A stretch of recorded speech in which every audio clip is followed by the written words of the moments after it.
Hello दोस्तों, स्वागत है आपका नई वीडियो में। तो आज मैं आपके लिए सोशल साइंस का पार्ट 5 लेके आया हूँ, जिसमें कि आपके ज्योग्राफी, हिस्ट्री और पॉलिटी के महत्वपूर्ण प्रश्न रहने वाले हैं। तो चलिए शुरू करते हैं। आपका पहला प्रश्न है, हड़प्पा सभ्यता के किस स्थल पर घोड़े के अवशेष मिले हैं? तो आपके ऑप्शंस हैं कालीबंगा, सुरकोटदा, लोथल और रोपड़। तो इसका राइट आंसर है आपका option number B, Surkotada. Harappa सभ्यता की खोज 1921-22 में दयाराम साहनी ने की थी और हड़प्पा सभ्यता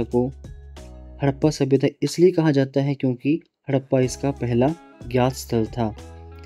यह सिंधु घाटी नदी तक फैली थी, इसलिए इसे सिंधु घाटी सभ्यता के नाम से भी जाना जाता है। आपका अगला प्रश्न है,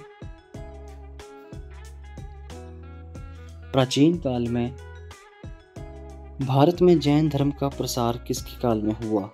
तो आपके ऑप्शंस हैं समुद्रगुप्त, चंद्रगुप्त, विक्रमादित्य, हर्षवर्धन, चंद्रगुप्त मौर्य। तो इसका राइट आंसर है आपका option number D, Chandragupta Maurya. Chandragupta Maurya Maurya वंश का संस्थापक था। चंद्रगुप्त ने भद्रबाहु से जैन धर्म की शिक्षा ली थी। आपका अगला प्रश्न है,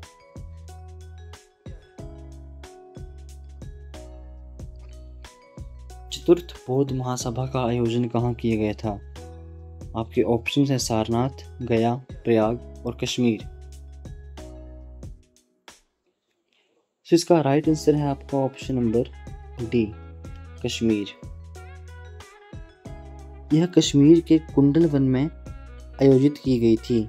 इस सभा का आयोजन कुषाण राजा कनिष्क के द्वारा किया गया था और इसकी अध्यक्षता वसुमित्र अश्व घोष ने की थी। आपका अगला प्रश्न है,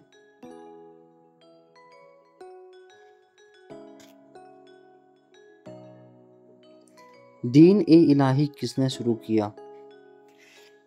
तो आपके ऑप्शंस हैं अकबर, औरंगजेब, जहांगीर और बाबर।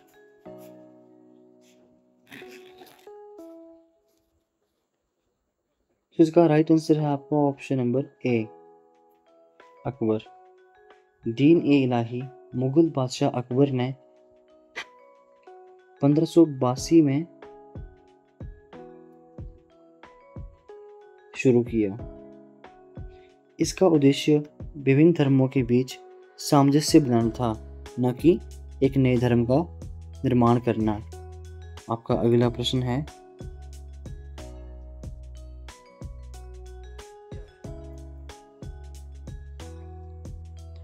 गदर पार्टी के संस्थापक कौन थे? तो आपके ऑप्शंस हैं सिद्ध सेन, लाला हरदयाल, सूरज सेन और बाबा कांशीराम। तो इसका राइट आंसर है आपका ऑप्शन नंबर बी, लाला हरदयाल।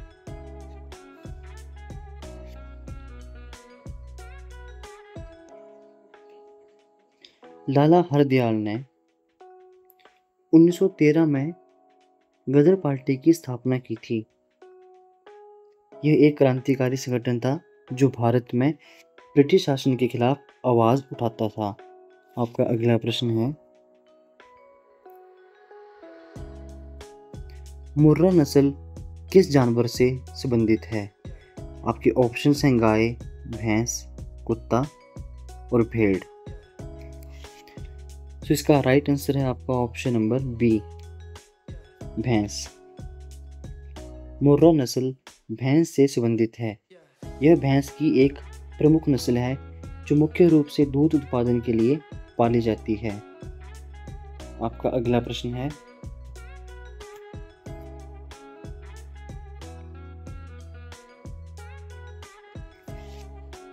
भोपाल गैस त्रासदी में कौन सी गैस का रिसाव हुआ था? तो आपके ऑप्शंस हैं carbon dioxide, nitrogen dioxide, methyl isocyanate, इनमें से कोई नहीं। तो इसका राइट आंसर है आपका option number C, methyl isocyanate. Bhopal gas त्रासदी 3 दिसंबर 1984 को हुई थी?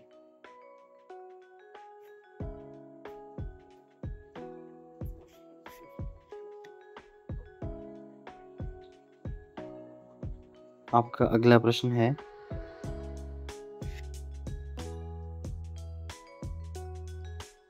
भारत में संसद के संयुक्त अधिवेशन की अध्यक्षता कौन करता है?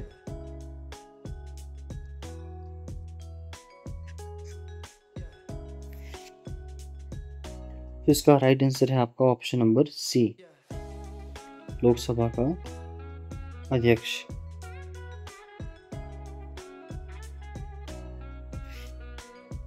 आपका अगला प्रश्न है,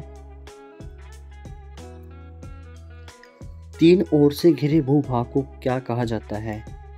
तो आपके ऑप्शंस हैं तट, स्थल डमरू मध्य, द्वीप और प्रायद्वीप। तो इसका राइट आंसर है आपका ऑप्शन नंबर डी, प्रायद्वीप, पेनिनसुला। प्रायद्वीप तीनों तरफ से घिरा हुआ एक भूभाग होता है।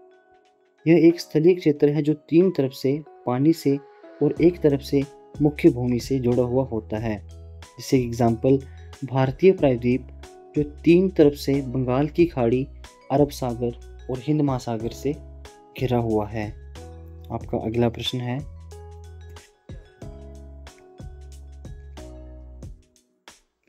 भारत छोड़ो आंदोलन कब शुरू हुआ? सो आपके ऑप्शंस हैं 1940, 1941, 1942 और 1944।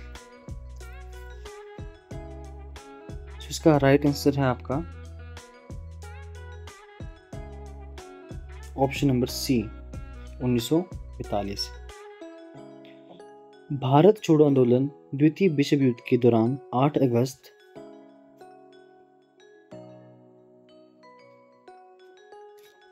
1942 को अखिल भारतीय कांग्रेस कमेटी के बॉम्बे अधिवेशन में महात्मा गांधी के द्वारा शुरू किया गया। आपका अगला प्रश्न है,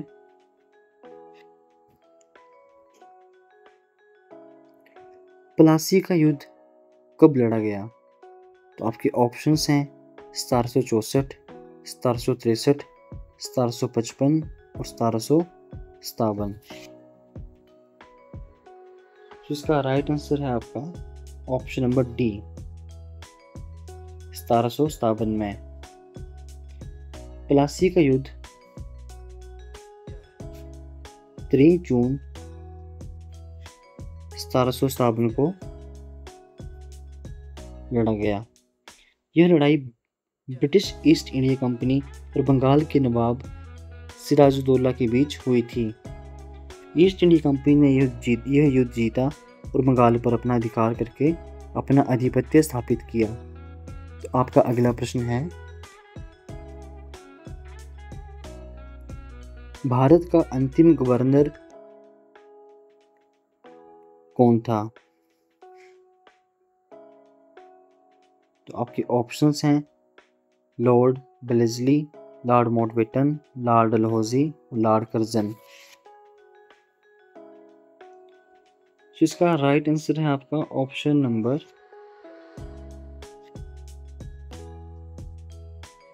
भारत के जो अंतिम गवर्नर जनरल थे वो थे आपके सी गोपालाचारी, और भारत के जो अंतिम वायसराय थे वो थे आपके लॉर्ड माउंटबेटन। लॉर्ड माउंटबेटन आपके भारत के अंतिम वायसराय थे। आपका अगला प्रश्न है,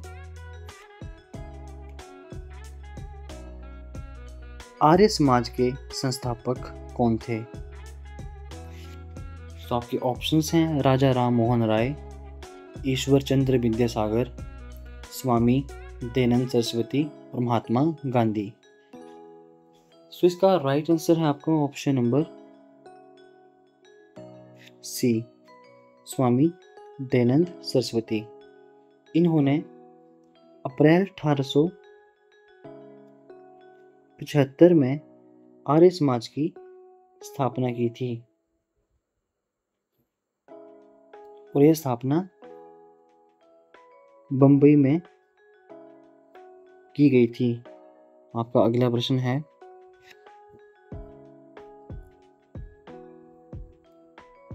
विटीकल्चर का क्या अर्थ है? सो आपके ऑप्शंस हैं अंगूरों की खेती, मत्स्य पालन, रेशम कीट का वाणिज्य पालन, फल फूल व सब्जियों की खेती।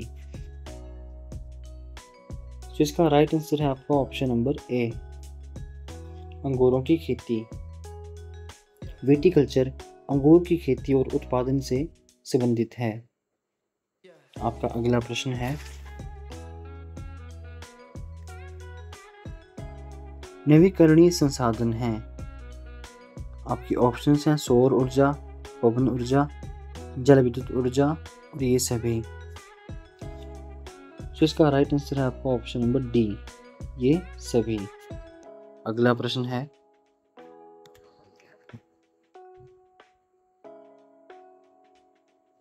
वे कौन से 3 कारक हैं जिनसे जनसंख्या में परिवर्तन होता है? तो आपके ऑप्शंस हैं जन्म मृत्यु विवाह, जन्म मृत्यु प्रवास, जन्म मृत्यु और प्रत्याशा। तो इसका राइट आंसर है आपका ऑप्शन नंबर बी, जन्म मृत्यु और प्रवास। अगला प्रश्न है,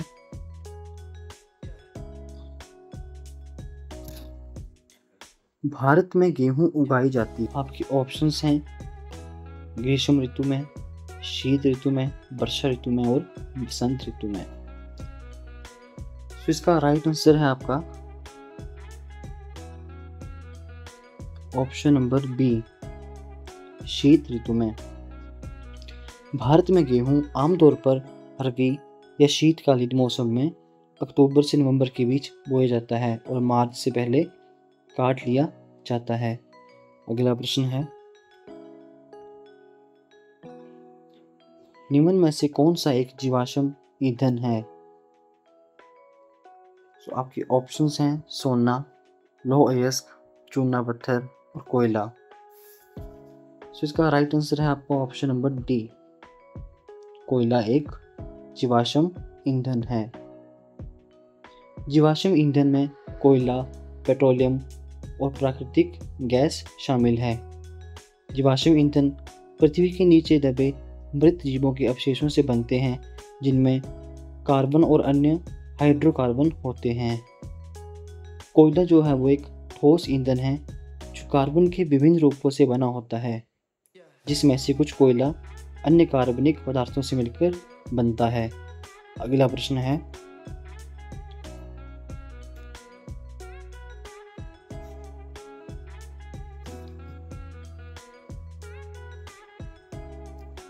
भारतीय संविधान में दिए गए विषयों की कितनी सूचियां हैं? तो आपके ऑप्शंस हैं 1, 2, 3 और 4। सो इसका राइट आंसर है आपका ऑप्शन नंबर सी, 3। अनुसूची में 3 सूचियां हैं, संघ सूची, राज्य सूची, समवर्ती सूची। संघ सूची में मूल रूप से 97 विषय थे, तो अब इसमें 100 विषय हैं। अगला प्रश्न है,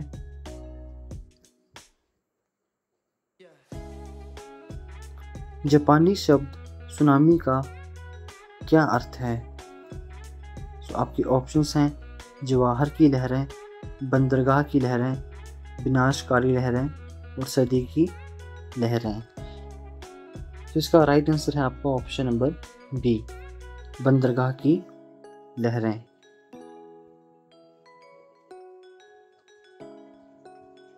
सुनामी एक बड़ी लहर है जो समुद्र के अंदर भूकंप या अन्य गड़बड़ी से उत्पन्न होती है।